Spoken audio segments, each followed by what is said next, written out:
Well, Mr. Sams, now that we've learned about where light comes from and kind of how it relates to the atom, there's just like a bunch of math that we have to learn. Woohoo, math! I love math. Math is like the language of science. It is. It's great. So yeah, you got to learn it. So hey, they're called the light equations. All right, let's just talk about some equations. It's going to be a lot of math. Get your calculators out, and you'll watch me use the calculator. Here are the key equations, and there's a bunch of weird symbols here. E stands for energy. And this funny-looking V, I know, I wish they'd called it an F, but that's frequency. It's actually a Greek letter nu. Yeah, it's actually the Greek letter nu. It looks like a funny-looking V. H is called Planck's constant. This was this Planck's equation, Max Planck. Planck's constant. I'll tell you what that is in a minute. And then C is the speed of light. And another Greek symbol is lambda, which is the wavelength. Yep. Now, a couple things before we move on. Frequency has to be in a unit of something of seconds to the minus seconds to the minus 1, or 1 over a second. 1 over seconds. It's also called hertz if you're interested. Wavelength has to be in meters. If you have it in any other unit, nanometers is particularly common, or whatever, have to turn it into kilometers, you meters must first. convert it into meter. And Planck's constant, and then energy will be in joules. All right, so those are the units. And we'll give you H here, H and C. Oh, here's H. Here's H. H is 6.626 times 10 to the minus 34th joule seconds. Okay, And so write that down, C, put it somewhere handy. just for fun, I don't think C is in the podcast. Okay. C is 3.0 times 10 to the 8th meters per second. That is the speed of light. It travels that fast, which is really fast. All right, so these are just things you need to write down and know. Yes, and then we're going to use them. Okay, so with the light equations, here's the light equations. We can also sort of resolve. If you kind of, the H's are here and here, and they will cancel. And so you can say that nu is equal to C over lambda. Or you can also take, if you cross multiply, V times lambda is equal to C. So there's lots of ways to do this, because you're going to be asked to solve for each of them a little bit differently. And for some reason, we have things weird are dancing. animations. Okay, so here is kind of the key. I want us to fill in this particular table. So if you know the number of joules, what's the wavelength, what's the frequency, and then also what's the color? Okay, folks, so if I have 3.5 times 10 to the minus 19th joules, by the way, a lot of confusion, that's a very small number. That's actually the energy as an electron would fall from one level to another. So it's just the energy in the wavelength of one electron, of the light that is produced when you have that one electron. So if I've got E equal to 3.5, 5 times 10 to the minus 19th, I have some equations. So E is equal to hc over lambda. But you see, I know H and I know C, because those are constants. So if I want to find the wavelength, I can cross multiply. So I can say E lambda is equal to hc, right? Cross multiplication here. Or I can, if I want to find lambda, I can say lambda is equal to hc over E. So H is 6.626 times 10 to the minus 34th joules seconds times 3.0 times 10 to the 8th meters per second over E, which is 3.5 times 10 to the minus 19th joules. Joules, good. Now let's look.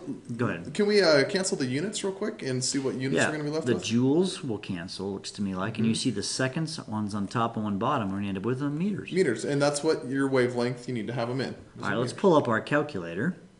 So here's my calculator, so I'm going to type in 6.626.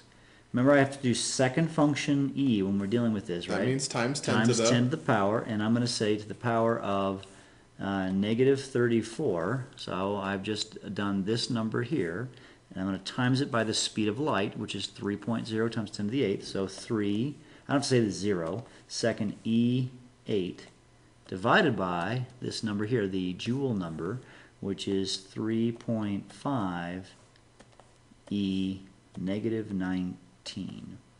Enter. So the answer is 5.68 times 10 to the minus 7th meters. That's what? That's the wavelength. Now, I'm not just trying to find the wavelength, I'm also trying to find the frequency, which is the V, if you will. All right, so to find the V, all right, what's that equation? Okay, what equation am I going to use? It's nu lambda equals C. Nu. C equals lambda nu. Yeah, so C is equal to lambda times this funny V. So if I want to solve for V, V would be equal to C divided by lambda. C divided by lambda. So if I do C divided by lambda, that's going to be 3 times 10 to the 8th meters per second divided by the wavelength, which we determined just a minute ago, 5.68 times 10 to the minus 7th meters. Now, again, let's think about this unit-wise. The meters are going to cancel, aren't they? Yep. And you're going to end up with some number over seconds. It's going to be weird. It's technically, we call it seconds to the minus 1. So now I have my calculator up here again. I'm going to take 3E8 divided by 5.68 E negative 7th. And I get an answer of 5.3 times 10 to the 14th over seconds. Or we'd say seconds to the minus 1 is technically how you would write that. Hertz. Or you could say hertz. Now, there's a sort of a second question. So let's write these numbers back in our chart. So here I've just placed these into my table. And here they are right here. But then there's this sort of weird question. What's the color of this light? And I wrote color in quotation marks. So let's think about that. All right. So here is a table of the different things. And we've got the nanometers,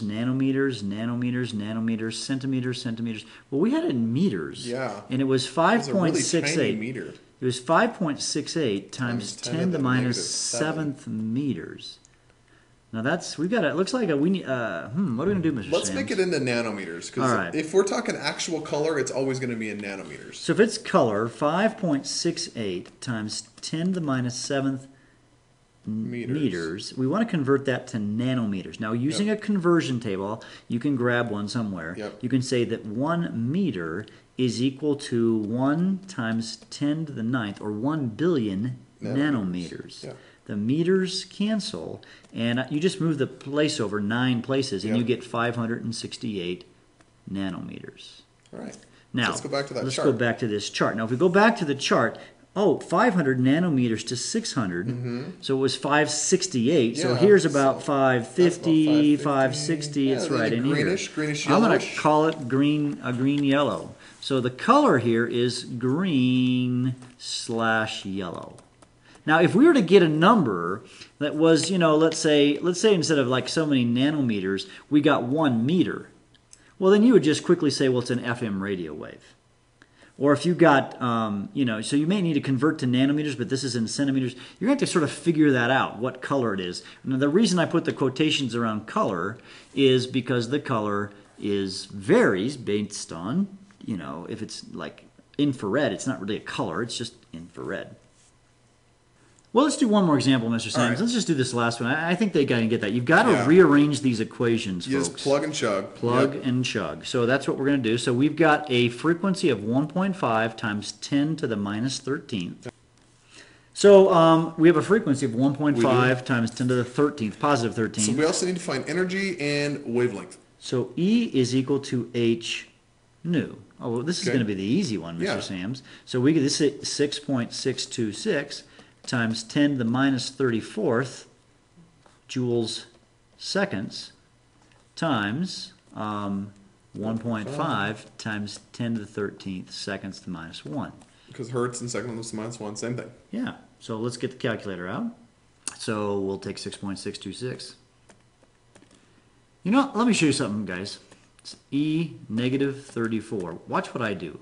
I'm going to push the stow button. And I'm going to say alpha, I'm going to choose H, and I'm going to push enter. Now every time I do alpha H, that number comes up. Ooh. And it's like saved. It's way super cool. So now all I could do is alpha H, I said pi. Alpha. You're getting the second, not alpha. Oh yeah. Alpha H. And then I can say times 1.5 E13. So I'm just using my calculator to save myself some work.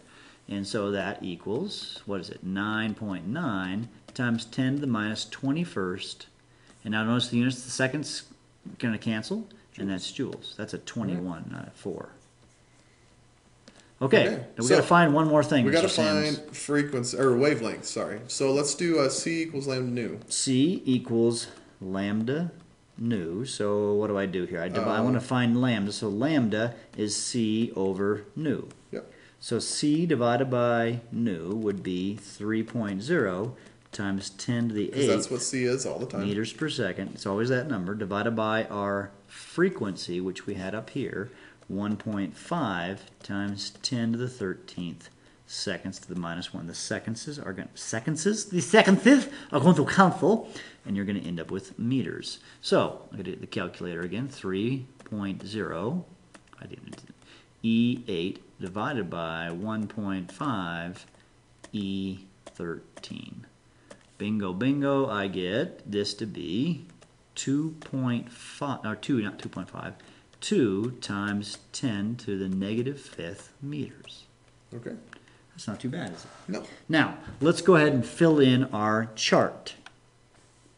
So here we have 2.0 times 10 minus 5 meters, and then our joules, and now we just need to find the color. So we have to look at the chart. Mm-hmm. Now, when we look at the chart, it's just best to kind of focus your eyes on the wavelength. Yeah. So the wavelength is kind of the key there. So if I say 2 times 10 to the minus 5, all right, 2 times 10 to the minus 5 meters. You know, if we multiply that by 1 billion, it's not going to help us out much. Not for the actual color, no.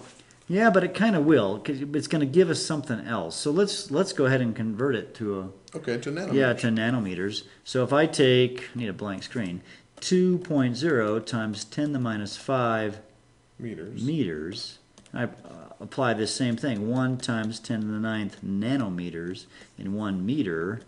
What do you get? 20,000? No, yes. So that gives us 20,000 nanometers. So if we go back to this chart, 20,000, here's 1,000 nanometers. Okay, so we're 20 times more than that. So we're down, looks like, infrared range? Yeah, it's going to be right in here. You know, a lot of the charts, guys, don't give you all these in nanometers except for these down here. Right. A lot of them give it just in meters. And so you just look up the power of 10 in meters. Yeah. So, and, I'll see if I can add that as a call out right here. And maybe that will help you do that. So, yeah. So there's other ways that these charts are done.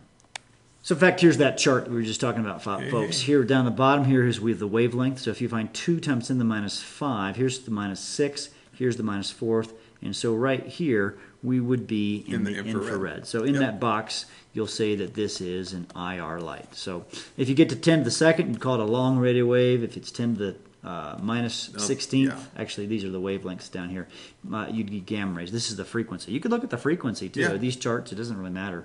They're the same thing. They're kind of related. So folks, that's it for this podcast. Hopefully that makes sense and you understand the math of the light equations. You guys, you really just need the 3 equations and plug in the things you know to find the thing you don't. And you note H and you know C. These are constants. Yep. All right, we'll see you. Bye. Bye-bye.